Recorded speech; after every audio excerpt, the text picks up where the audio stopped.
नमस्कार, आपका बहुत बहुत स्वागत है आरएन टीवी नेशनल में और मैं हूं आपके साथ वर्षा शर्मा। रुक करेंगे देश और दुनिया की तमाम खबरों की ओर। बड़ी खबर है, प्रधानमंत्री नरेंद्र मोदी का 2 दिवसीय पश्चिम बंगाल का दौरा है। 17 और 18 जनवरी को पश्चिम बंगाल के दौरे पर रहेंगे पीएम मोदी।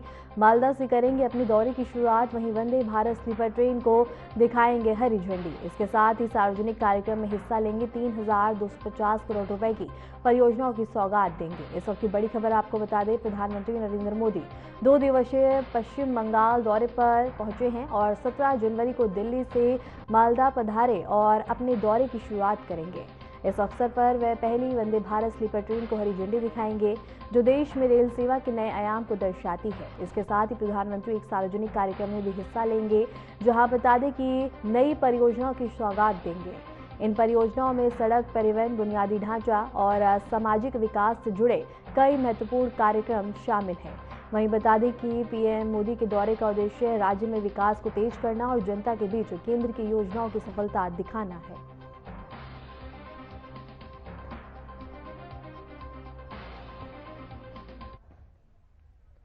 लोकसभा अध्यक्ष ओम बिरला ने दिल्ली में आयोजित हाईटेक मल्टीमीडिया प्रदर्शनी भारत ऑन द मूव का दौरा किया है। इस अवसर पर उन्होंने प्रदर्शनी में प्रदर्शित विभिन्न तकनीकी और नवाचार परियोजनाओं का अवलोकन किया और उपस्थित नागरिकों से बातचीत भी की है। ओम बिरला ने कहा कि ऐसी प्रदर्शनी देश के विकास और प्रौद्योगिकी में हुए तेजी से बदलाव को प्रदर्शित करती है और आम जनता को भारत की प्रगति की झलक दिखाती है। उन्होंने युवाओं और छात्रों को इन प्रदर्शनी का लाभ उठाकर नए अवसरों और ज्ञान से सीखने के लिए प्रेरित किया है।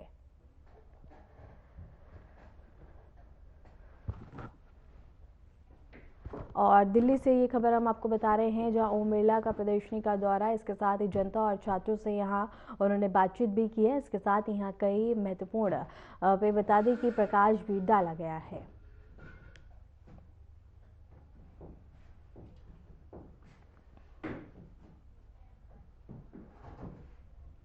दिल्ली की मुख्यमंत्री रेखा गुप्ता ने मोतीनगर विधानसभा क्षेत्र में 135 करोड़ की विकास परियोजना के उद्घाटन और शिलान्यास कार्यक्रम में भाग लिया और जनसभा को संबोधित भी किया। इस अवसर पर उन्होंने कहा कि ये परियोजनाएं क्षेत्र के नागरिकों के जीवन में सुधार लाने के साथ साथ दिल्ली के विकास में महत्वपूर्ण भूमिका निभाती है। इन परियोजनाओं के तहत कृतिनगर में फुट ओवरब्रिज का निर्माण और इसके साथ ही सुदर्शन पार्क और करमपुरा में नजफगढ़ ड्रेन पर 2 लेन पुलों का निर्माण और इसके साथ ही बता दें कि पाइपलाइन और 72 सड़क परियोजनाओं का काम शामिल है। इन विकास कार्यों से सीधे तौर पर 2 लाख से अधिक नागरिक लाभान्वित होंगे। कार्यक्रम में सांसद बांसुरी स्वराज, कैबिनेट सहयोगी प्रवेश साहिब सिंह और मोतीनगर से विधायक हरीश खुराना भी उपस्थित रहे।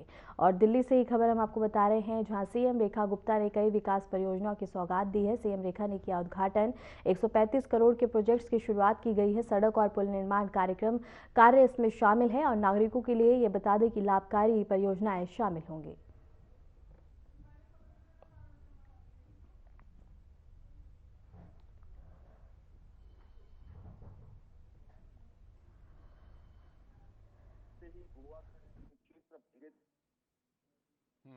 प्रवेश वर्मा जी ने बताया कि दिल्ली के शेर कहे जाने वाले आदरणीय मदन लाल जी खुराना की कर्म भूमि है। इस क्षेत्र से आप सबके बीच में पहुंच के मुझे दिल की गहराई से खुशी हो रही है। और एक ऐसा भव्य मंच जहां पे 3 ऐसी शख्सियत बैठी हैं। मुझसे पहले दिल्ली में भारतीय जनता पार्टी के 3 मुख्यमंत्री रहे। एक आदरणीय मदन लाल जी खुराना, उनके बेटे हरीश जी यहां बैठे हैं। दूसरे साहब सिंह जी वर्मा, उनके बेटे प्रवेश जी यहां बैठे हैं। और तीसरी मेरी बड़ी दीदी सुषमा स्वराज जी, जिनकी बिटिया आज सांसद के रूप में बांसुरी जी हमारे साथ हैं। जब ऐसे भव्य मंच पे मैं खड़ी हूं और उन 3 बड़ी शख्सियतों का आशीर्वाद हम सब पे है, तो हमने एक निर्णय जो मुट्ठी बांध के लिया कि जो सपने उनके दिल्ली के लिए अधूरे रह गए थे वो हम चारों मिलके पूरा करेंगे।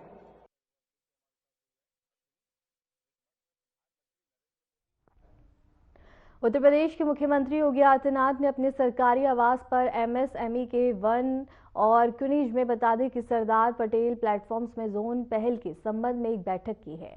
इस बैठक में परियोजना की प्रगति, उनके क्रियान्वयन की रणनीति और राज्य में रोजगार और उद्यमिता को बढ़ावा देने के उपायों पर चर्चा की गई। मुख्यमंत्री ने अधिकारियों को निर्देश दिए कि इन पहलों का समयबद्ध और प्रभावी क्रियान्वयन सुनिश्चित किया जाए ताकि राज्य के युवाओं को रोजगार और जिले दर जिले व्यावसायिक अवसर उपलब्ध करवा जा सके। बैठक में संबंधित विभागों के अधिकारी और विशेषज्ञ भी उपस्थित रहे। और इसके साथ ही खबर हम आपको लखनऊ से बता रहे हैं, जहां सीएम योगी आदित्यनाथ ने बैठक की अध्यक्षता करी है। और इसके साथ ही बता दें कि सरदार पटेल प्लेटफॉर्म जोन पर चर्चा, रोजगार और उद्यमिता पे यहां निर्देश दिए गए हैं। युवाओं के लिए नए अवसर और एमएसएमई परियोजना की प्रगति पर यहां समीक्षा की गई है, जहां तमाम जरूरी दिशा निर्देश भी दिए गए।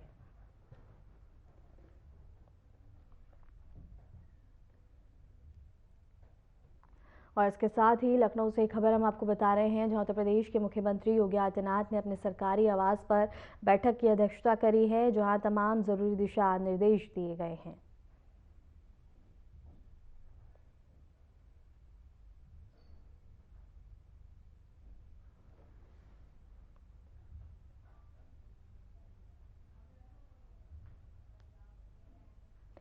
उत्तर प्रदेश के मुख्यमंत्री योगी आदित्यनाथ ने अपने सरकारी आवास पर आयुष विभाग की बैठक की है। इस बैठक में आयुष विभाग की विभिन्न योजनाओं, उनके क्रियान्वयन और राज्य में आयुष स्वास्थ्य सेवाओं के प्रचार प्रसार पर विस्तार से चर्चा की गई। मुख्यमंत्री ने अधिकारियों को निर्देश दिए कि आयुष से संबंधित योजनाओं का व्यापक स्तर पर लाभ आम जनता तक पहुंचाया जाए और ग्रामीण और शहरी क्षेत्रों में आयुष स्वास्थ्य केंद्रों की सेवाओं को और भी ऋण किया जाए। बैठक में संबंधित विभागों के वरिष्ठ अधिकारी और विशेषज्ञ भी मौजूद रहे।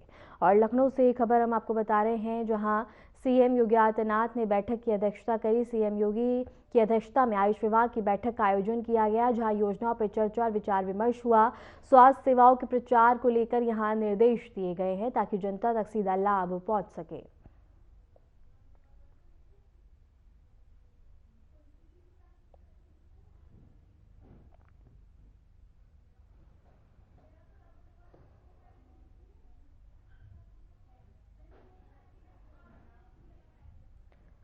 मुख्यमंत्री मोहन यादव ने बता दी कि नर्मदापुरम में भव्य रोड शो किया। रोड शो के दौरान मुख्यमंत्री का जगह जगह कार्यकर्ता और नागरिकों ने स्वागत किया। समर्थकों में भारी उत्साह देखने को मिला और लोगों ने पुष्प वर्षा कर मुख्यमंत्री का अभिनंदन किया है।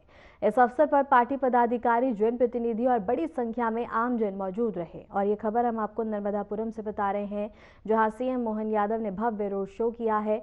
और इस दौरान बता दें कि कार्यकर्ताओं द्वारा सीएम मोहन यादव का भव्य स्वागत किया गया। रोड शो में जनता का जनसैलाब देखने को मिला है। पुष्प वर्षा से हुआ सीएम मोहन यादव का स्वागत।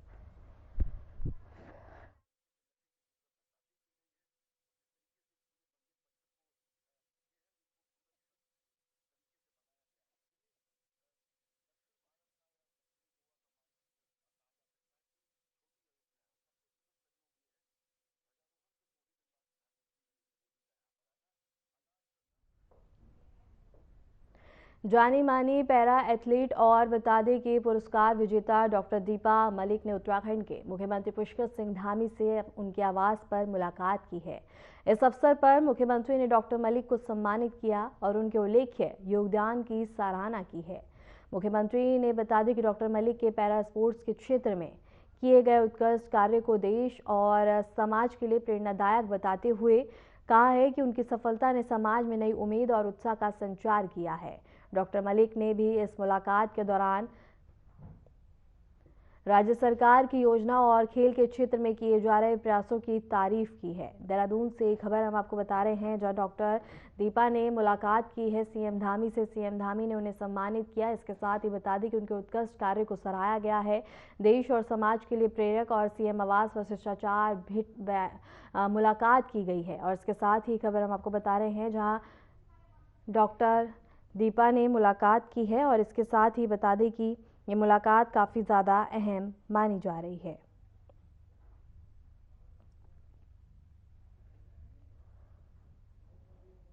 और सीएम धामी से डॉक्टर दीपा ने मुलाकात की है और इसके साथ ही जानी मानी पैरा एथलीट और पुरस्कार विजेता डॉक्टर दीपा मलिक ने उत्तराखंड के मुख्यमंत्री पुष्कर सिंह धामी से उनके आवास पर मुलाकात की। इस अवसर पर मुख्यमंत्री ने डॉक्टर मलिक को सम्मानित किया और उनके उल्लेख्य योगदान की सराहना की है। मुख्यमंत्री ने डॉक्टर मलिक के पैरा स्पोर्ट्स के क्षेत्र में किए गए उत्कृष्ट कार्य को देश और समाज के लिए प्रेरणादायक बताते हुए कहा कि उनकी सफलता ने समाज में नई उम्मीद और उत्साह का संचार किया है। डॉक्टर मलिक ने भी इस मुलाकात के दौरान राज्य सरकार की योजनाओं और खेल के क्षेत्र में किए जा रहे प्रयासों की तारीफ की है।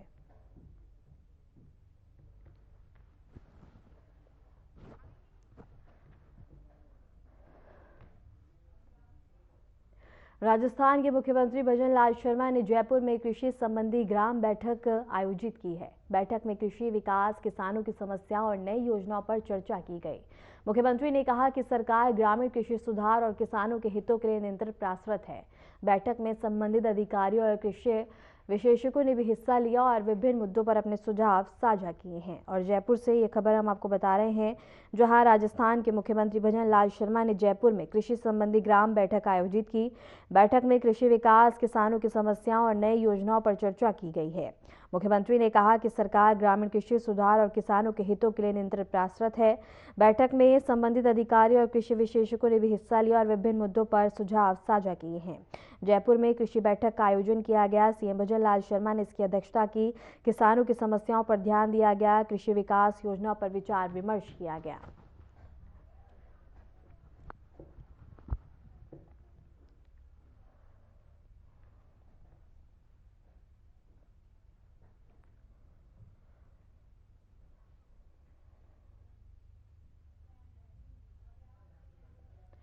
ईरान की बदलती स्थिति के बीच कई भारतीय नागरिकों को सुरक्षित लौटाया गया है। भारतीय नागरिकों ने दिल्ली में लौटकर अपनी सुरक्षा की जानकारी दी है। विदेश मंत्रालय ने कहा है कि देशवासियों की सुरक्षा सुनिश्चित करने के लिए सभी आवश्यक कदम उठाए जा रहे हैं। ईरान में रह रहे अन्य भारतीय नागरिकों की मदद के लिए भी राहत और निकासी के इंतजाम किए जा रहे हैं। दिल्ली से ये खबर हम आपको बता रहे हैं, जहां बता दें कि ईरान की स्थिति को देखते हुए ईरान की बदलती स्थिति के बीच कई भारतीय नागरिकों को सुरक्षित लौटाया गया है। भारतीय नागरिकों ने दिल्ली में लौटकर अपनी सुरक्षा की जानकारी दी है। विदेश मंत्रालय ने कहा कि देशवासियों की सुरक्षा सुनिश्चित करने के लिए सभी आवश्यक कदम उठाए गए हैं। ईरान में रह रहे अन्य भारतीय नागरिकों की मदद के लिए भी राहत और निकासी के इंतजाम किए जा रहे हैं। इसके साथ ईरान की बदलती स्थिति के बीच कई भारतीय नागरिकों को वापस बता दें कि भारत लाया गया है और भारतीय नागरिकों ने दिल्ली में लौटकर अपनी सुरक्षा की जानकारी दी है। विदेश मंत्रालय ने कहा कि देशवासियों की सुरक्षा सुनिश्चित करने के लिए सभी आवश्यक कदम उठाए जा रहे हैं। ईरान में रह रहे अन्य भारतीय नागरिकों की मदद के लिए भी राहत और निकासी के इंतजाम किए जा रहे हैं। ईरान से लौटे भारतीय नागरिक दिल्ली में नागरिकों की सुरक्षा और ईरान में निकासी के प्रयास लगातार जारी हैं।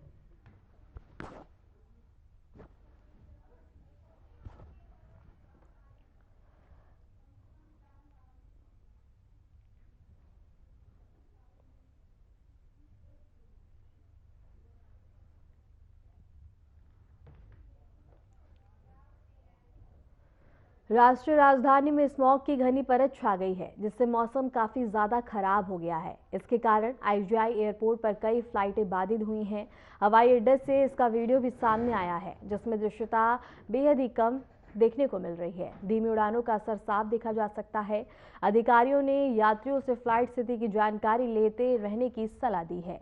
इसके साथ ही बता दें कि राष्ट्रीय राजधानी में स्मॉग की घनी परत देखने को मिल रही है, जिससे मौसम काफी ज्यादा खराब हो गया है। इसके कारण आईजीआई एयरपोर्ट पर कई फ्लाइटें बाधित हुई हैं। हवाई अड्डे से इसका वीडियो भी सामने आया है, जिसमें कम दृश्यता और धीमी उड़ानों का असर साफ देखने को मिल सकता है। अधिकारियों ने यात्रियों से फ्लाइट स्थिति की जानकारी लेते रहने की सलाह दी है। दिल्ली में बता दें कि घना स्मॉग छाया हुआ है और बता दें कि एयरपोर्ट पे फ्लाइटें काफ़ी ज़्यादा बाधित हो रही हैं और काफ़ी ज़्यादा यात्रियों को परेशानी का सामना करना पड़ रहा है। कम दृश्यता से उड़ानों को फिलहाल बता दें कि रोका गया है। यात्रियों को सतर्क रहने की सलाह दी है। आईजीआई एयरपोर्ट पे बता दें कि मौसम का कहर देखने को मिल रहा है और राष्ट्रीय राजधानी में स्मॉग की घनी परतें देखने को मिल रही हैं, जिससे मौसम काफ़ी ज़्यादा खराब हो गया है। इसके कारण आईजीआई एयरपोर्ट पे कई फ्लाइटें बाधित हुई हैं। हवाई अड्डे से इसका वीडियो भी सामने आया है, जिसमें कम दृश्यता और धीमी उड़ानों का असर देखने को मिल रहा है। अधिकारियों ने यात्रियों से फ्लाइट स्थिति की जानकारी लेते रहने की सलाह दी है।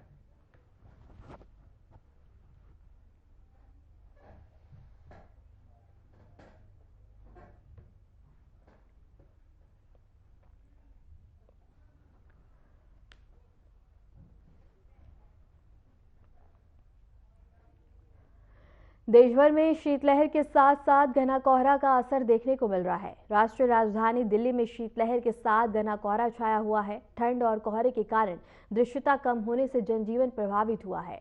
मुंबई शहर के कई हिस्सों में सुबह के समय धुंध की परत देखी गई है। मौसम में बदलाव के चलते हल्की ठंड का एहसास बना हुआ है। जम्मू कश्मीर में तापमान में लगातार गिरावट दर्ज की जा रही है। शीतलहर के चलते कड़ाके की ठंड जारी है और लोग गर्म कपड़ों का सहारा ले रहे हैं। उत्तर प्रदेश में भी शीतलहर और ठंड का प्रकोप बना हुआ है। भारतीय मौसम विभाग के अनुसार शहर में न्यूनतम तापमान 6 डिग्री सेल्सियस रहने का अनुमान है। हरियाणा में घना कोहरा छाया हुआ है। आईएमडी ने आज न्यूनतम तापमान 60 डिग्री सेल्सियस रहने की संभावना जताई है। और ये तस्वीरें भी हम आपको दिखा रहे हैं। पहली तस्वीर हम आपको हरियाणा से, दूसरी जम्मू कश्मीर से, तीसरी दिल्ली से, चौथी मुंबई से, पांचवी उत्तर प्रदेश में। और इन पांचों ही तस्वीरों में आप देख सकते हैं कि किस तरह से शीतलहर का प्रकोप यहाँ पे जारी है। देश भर में शीतलहर के साथ साथ घना कोहरे का असर देखने को मिल रहा है। राष्ट्रीय राजधानी दिल्ली में शीतलहर के साथ घना कोहरा छाया हुआ है। ठंड और कोहरे के कारण दृश्यता कम होने से जनजीवन प्रभावित हुआ है। मुंबई शहर के कई हिस्सों में सुबह के समय धुंध की परत देखी जा रही है। मौसम में बदलाव के चलते हल्की ठंड का एहसास बना हुआ है। जम्मू कश्मीर में तापमान में लगातार गिरावट दर्ज की जा रही है। शीतलहर के चलते कड़ाके की ठंड जारी है और लोग गर्म कपड़ों का सहारा ले रहे हैं। उत्तर प्रदेश में भी शीतलहर और ठंड का प्रकोप बना हुआ है। भारतीय मौसम विभाग के अनुसार शहर में न्यूनतम तापमान 6 डिग्री सेल्सियस रहने का अनुमान है। हरियाणा में घना कोहरा छाया है। आईएमडी ने आज न्यूनतम तापमान 60 डिग्री सेल्सियस रहने की संभावना जताई है। और इसके साथ ही मौसम के कहर के चलते बता दें कि वाहनों की रफ्तार काफी ज्यादा धीमी हो गई है। सड़कों पर दृश्यता बेहद कम है, जिससे वाहन चालकों को काफी ज्यादा परेशानी का सामना करना पड़ रहा है। इसके साथ ही बता दें कि बच्चों की सुरक्षा को लेकर भी स्कूलों में छुट्टी की घोषणा की गई है। और देश भर में शीतलहर का असर देखने को मिल रहा है। घने कोहरे से जनजीवन बुरी तरह प्रभावित हो रहा है। तापमान में तेजी से गिरावट आ रही है, जिससे लोग अलाव का सहारा लेते हुए नजर आ रहे हैं। और इसके साथ ही देश भर में शीतलहर के साथ साथ घने कोहरे का असर देखने को मिल रहा है।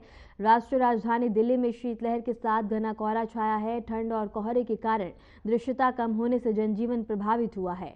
मुंबई शहर के कई हिस्सों में सुबह के समय धुंध की परत देखी गई है। मौसम में बदलाव के चलते हल्की ठंड का एहसास बना हुआ है। लोग अलाव का सहारा लेते हुए नजर आ रहे हैं। दृश्यता कम है।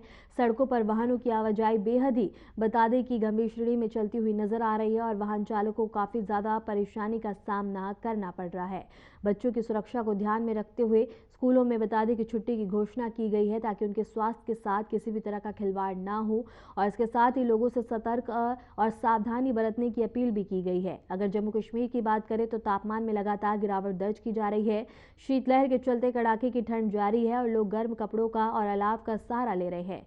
वहीं अगर बात उत्तर प्रदेश की भी करें तो उत्तर प्रदेश में शीतलहर का और ठंड का प्रकोप बना हुआ है। भारतीय मौसम विभाग के अनुसार शहर में न्यूनतम तापमान 6 डिग्री सेल्सियस रहने का अनुमान है। हरियाणा में घना कोहरा छाया हुआ है। आईएमडी ने आज न्यूनतम तापमान 60 डिग्री सेल्सियस रहने की संभावना जताई है। देश भर में घने कोहरे और शीतलहर का असर देखने को मिल रहा है। जनजीवन प्रभावित हो गया है। तापमान में तेजी से लगातार गिरावट देखने को मिल रही है। बच्चों और बुजुर्गों को सावधानी बरतने की सलाह दी गई है। और इन तस्वीरों में भी आप देख सकते हैं कि किस तरह से इन सभी तस्वीरों में कोहरे का असर साफ देखने को मिल रहा है, जिससे दृश्यता बेहद ही कम हो गई है। और इसके साथ ही बता दें कि यहाँ लोगों की आवाजाही और वाहन चालकों को काफ़ी ज़्यादा परेशानी का सामना करना पड़ रहा है, जिससे दुर्घटनाओं का भी बता दें कि खतरा बढ़ा हुआ है। और लोग सावधानी बरतते हुए नजर आ रहे हैं, अलाव का सहारा ले रहे हैं। और इसके साथ ही बता दें कि बच्चों की सुरक्षा को ध्यान में रखते हुए स्कूलों में छुट्टी की घोषणा की गई है। घने कोहरे से जनजीवन बुरी तरह प्रभावित हो गया है। और मुंबई शहर की अगर बात करें तो कई हिस्सों में सुबह के समय धुंध की परत देखी गई है। मौसम में बदलाव के चलते यहाँ बता दें कि ठंड का एहसास बरकरार बना हुआ है। जम्मू कश्मीर की अगर बात करें तो यहाँ लगातार गिरावट दर्ज की जा रही है। शीतलहर के चलते कड़ाके की ठंड का दौर जारी है। माघ मेले के प्रमुख स्नान पर्व मौनी अमावस्या के बता दें कि पूर्व त्रिवेणी संगम पर श्रद्धालु की भारी भीड़ देखी जा रही है। और बड़ी संख्या में लोग यहां पवित्र गंगा, यमुना और सरस्वती के संगम में स्नान कर पुण्य लाभ प्राप्त करने के लिए पहुंच रहे हैं। प्रशासन ने श्रद्धालु की सुरक्षा और व्यवस्थाओं को सुनिश्चित करने के लिए विशेष इंतजाम किए हैं। और इसके साथ ही बता दें कि यहाँ पे त्रिवेणी संगम पर लोगों का जनसैलाब यहां देखने को मिल रहा है और सभी यहां बता दें कि दर्शन और स्नान करते हुए नजर आ रहे हैं। माघ मेले के प्रमुख स्नान पर मौनी अमावस्या के पूर्व त्रिवेणी संगम पर श्रद्धालुओं की भारी भीड़ देखने को मिल रही है। बड़ी संख्या में यहां लोग पहुंच रहे हैं, जहां पवित्र गंगा, यमुना और सरस्वती के संगम में स्नान कर पूर्ण लाभ प्राप्त करने के लिए पहुंच रहे हैं। प्रशासन ने श्रद्धालुओं की सुरक्षा और व्यवस्थाओं को सुनिश्चित करने के लिए तमाम इंतजाम किए हैं। त्रिवेणी संगम पर श्रद्धालुओं को तांता देखने को मिल रहा है। मौनी अमावस्या पर यहां श्रद्धालु स्नान के लिए पहुंच रहे हैं। माघ मेले में अब भीड़ लगातार बढ़ती हुई जा रही है। सुरक्षा व्यवस्था के तमाम इंतजाम किए गए हैं ताकि श्रद्धालुओं को कोई असुविधा ना हो। त्रिवेणी संगम पर बता दें कि माघ उत्सव देखने को मिल रहा है और इसके साथ ही बता दें कि त्रिवेणी संगम पर श्रद्धालुओं का तांता लगा हुआ है। मौनी अमावस्या पर यहां श्रद्धालु स्नान और पूर्ण लाभ अर्जित करते हुए नजर आ रहे हैं। माघ मेले में अब लगातार श्रद्धालुओं की संख्या बढ़ती हुई नजर आ रही है। सुरक्षा व्यवस्था के तमाम इंतजाम किए गए हैं ताकि श्रद्धालुओं को कोई भी असुविधा ना हो। माघ मेले के प्रमुख स्नान पर्व मौनी अमावस्या के त्रिवेणी संगम पर श्रद्धालुओं की बढ़ती भीड़ लगातार और इसके साथ ही बड़ी संख्या में लोग पवित्र गंगा, यमुना और सरस्वती के संगम में स्नान कर पुण्य लाभ प्राप्त करने के लिए पहुंच रहे हैं। प्रशासन ने श्रद्धालुओं की सुरक्षा और व्यवस्थाएं सुनिश्चित की हैं ताकि श्रद्धालुओं को कोई भी असुविधा ना हो। भुवनेश्वर में 3 दिवसीय बता दें कि राजा रानी संगीत महोत्सव 2026 का शुभारंभ राजा रानी मंदिर में हुआ है। यह महोत्सव ओडिशा भाषा, साहित्य एवं संस्कृति विभाग और ओडिशा संगीत नाटक अकादमी द्वारा आयोजित किया गया है। महोत्सव 16 से 18 जनवरी 2026 तक चलेगा, जिसमें पारंपरिक और समकालीन संगीत की प्रस्तुतियां दिखाई जाएंगी। आयोजकों ने बताया है कि इस दौरान शास्त्रीय और लोक संगीत के कलाकार अपने प्रदर्शन से दर्शकों का मन मोहेंगे और यह महोत्सव ओडिशा की समृद्ध सांस्कृतिक विरासत को जीवित रखने और नई पीढ़ी तक पहुंचाने का प्रयास है।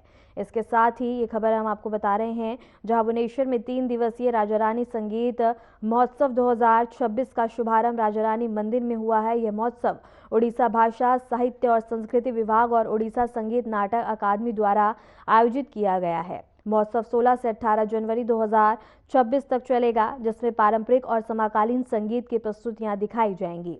आयोजकों ने बताया है कि इस दौरान शास्त्रीय और लोक संगीत के कलाकार अपने प्रदर्शन से दर्शकों का मन मोहेंगे और यह महोत्सव ओडिशा की समृद्ध सांस्कृतिक विरासत को जीवित रखने और नई पीढ़ी तक पहुंचाने का प्रयास है। फिलहाल के लिए खबरों में इतना ही और ऐसे ही देश और दुनिया की तमाम खबरों को जानने के लिए देखते रहिए RNTV नेशनल।